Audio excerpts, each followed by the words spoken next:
Good news and bad news from Tesla. First, the bad. Your last chance to get a lifetime of free supercharger access is gone. But if you crash your car, repairs might not take so long. As part of its pitch to early adopters, the company offered free top-offs at its network of high-speed chargers. But obviously, it couldn't keep that up forever. The cost of doling out free electricity is at least part of the reason Tesla is deep in the red. So it started weaning people off in 2016 before ending the program in January of last year. But it kept one loophole alive.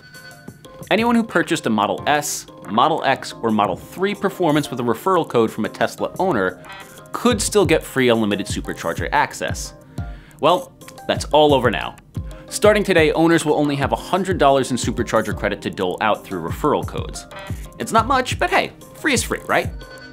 Don't get too upset though. While keeping your Tesla full of fuel is about to get a little more expensive, getting it repaired if you happen to total your midlife crisis mobile might get a little easier.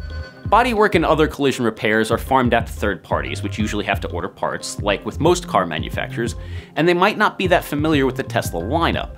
That can leave owners waiting weeks or even months to get their beloved electric car back.